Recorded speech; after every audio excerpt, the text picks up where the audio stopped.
welcome to the special episode dedicated to the best president of the United States, William Jefferson Clinton. Buckle up.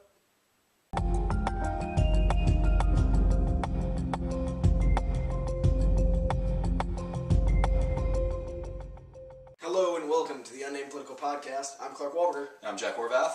And this is the Bill Clinton episode. Say what you will about him, I guess, you know. We'll leave it at that. Yeah, that's all I'm going to say. Okay. Yeah. All right. Alright, I thought you were a big fan. I'm kind of a big fan. I could do a good impression. Do we have My Life here? Definitely not. No. I have a copy of My Life. You have mine. Okay.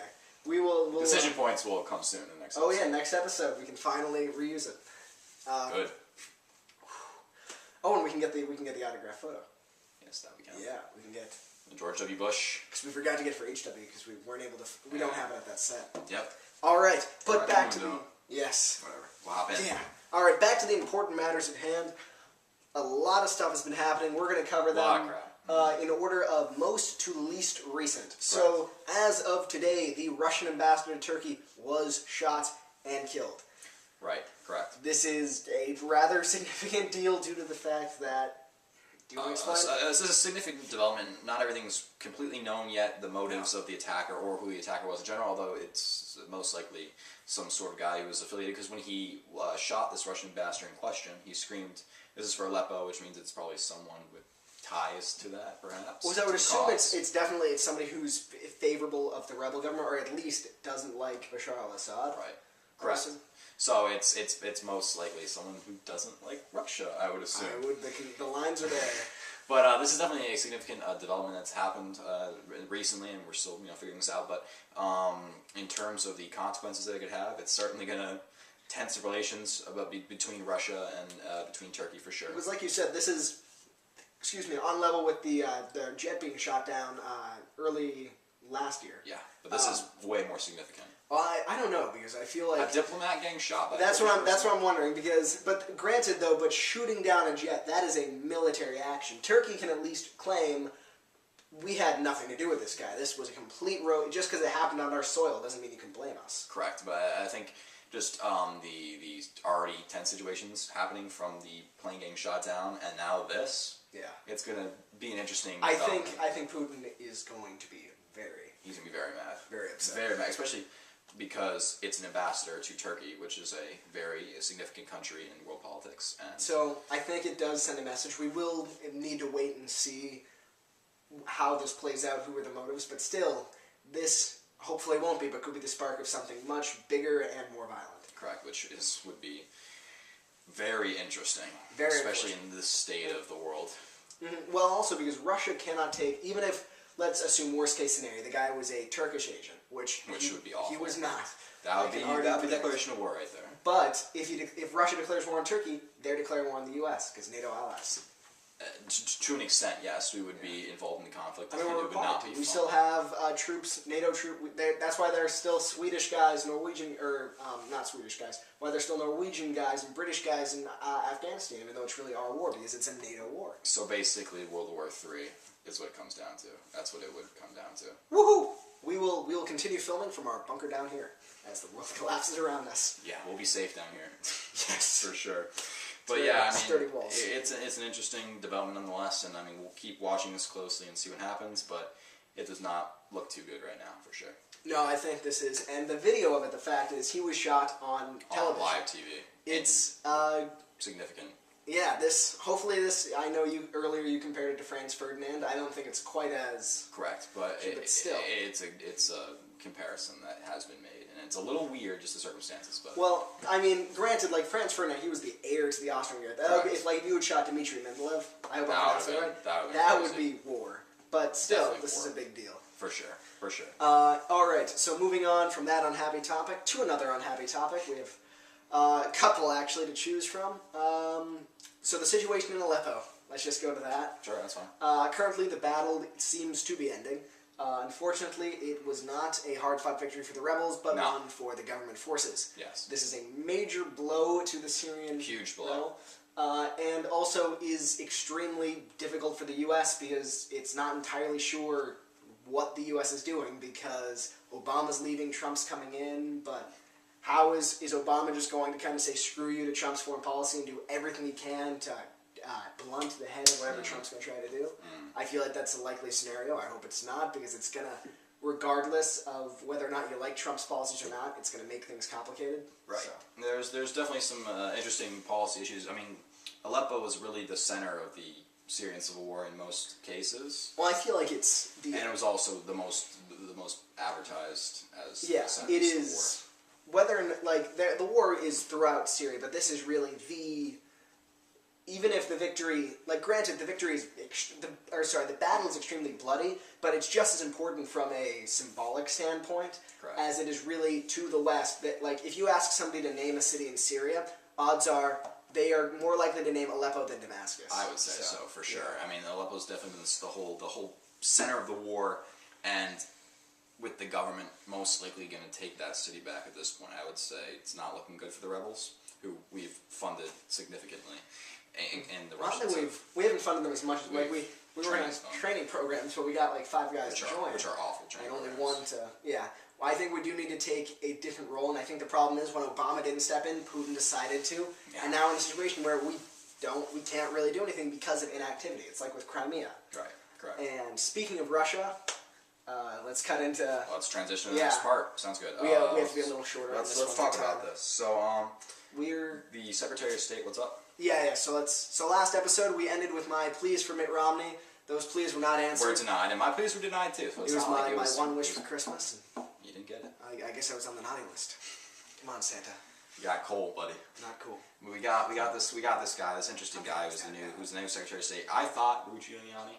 He's out of the running. Giuliani has completely disappeared from the limelight. Which makes me depressed. Well, I think that's one worry, because Christie, he's also gone. Christie and left Chris Christie early, was the big guy, but Chris Christie you can at least understand, because Chris Christie was an opponent of Trump, but Giuliani never really said Trump's a terrible person, I want to be president, not him. No, Giuliani was very supportive. He's loyal, so I'm not sure why I don't know. Maybe he just wasn't interested. I think it might be internal purging in it, where the campaign wants to purify itself, like Kelly Conway just only wants her and Trump, which is unfortunate. But the official response is that Romney refused the role because he would have had to have apologized or said he was wrong about Trump, which he doesn't want to. So there might be more going on there, but the point is Rex Tillerman is going to be our guy. Who is quite an interesting pick. Very interesting. Former CEO of Exxon. I didn't see it coming. So we definitely are getting a very pro-Russian, pro-oil cabinet. Pro-business.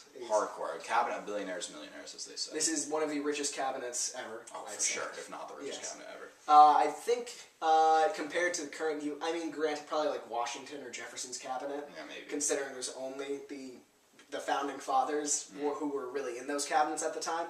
But in modern terms, it's a big deal. Extremely, yeah.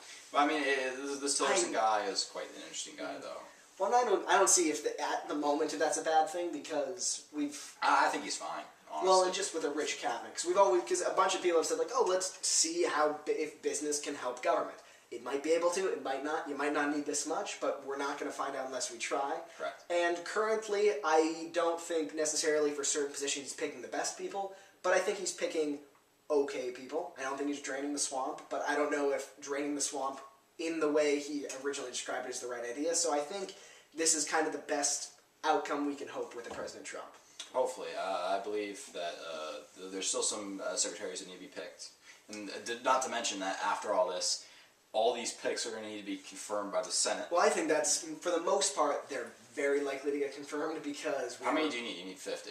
But it's not a supermajority. So for the most part, unless he picks somebody that even Republicans hate, Trump's going to get all his guys. Yeah, I mean, you got the Never-Trumpers like John McCain and Graham, who kind of concern me, but I feel like it will still go their way. Oh, yeah. 100%. So it's going to be an interesting 4 years ahead. 2 years, well, I mean, for sure. Definitely First 2 years are going to be interesting. Well, also, secretaries don't always serve for 4 years. Right. I mean, secretaries of defense are usually in and out.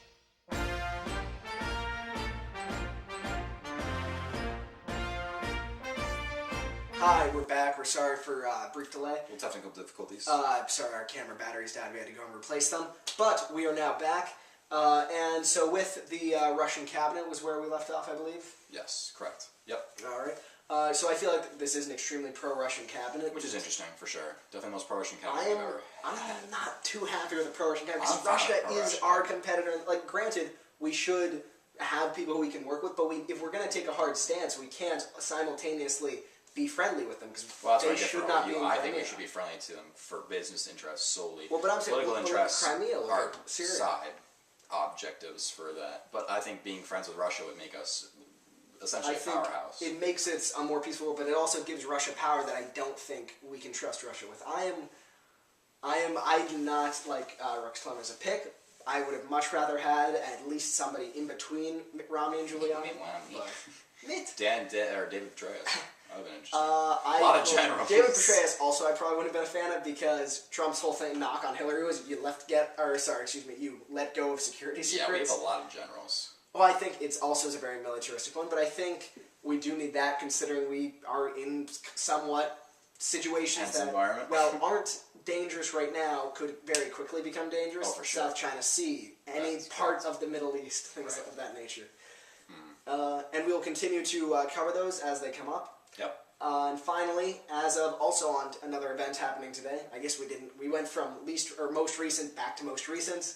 Donald Trump may win the presidency for the 4th time now, if you count the recounts. Oh yeah, for sure. Yeah. Actually. Electors are meeting today, In Washington. despite protests from the left and pleas and begs for them to cast their ballots differently, I think it is solid that we will again see these numbers represented. Or at least somewhere above 3-0. 270 in this margin. Yes, at least. Well, we do have one guy who has said that he will not vote for Trump. No, so that's his choice. 305 currently. That's fine. That's fine. I do not think it's going to change. Granted, I also thought that this would never happen, but it did.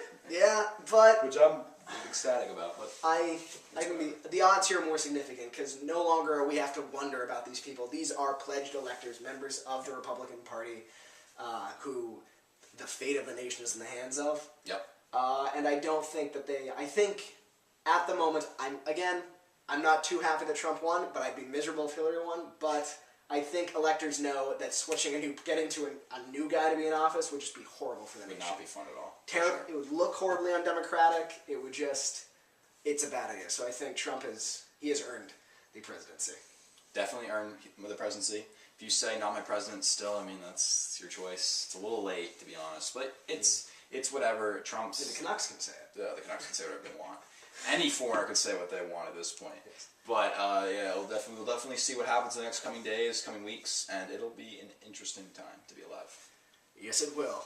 Yeah. All right, we'll leave you with that. I'm Clark Walburger. I'm Jack Horvath. See you next time. Adios.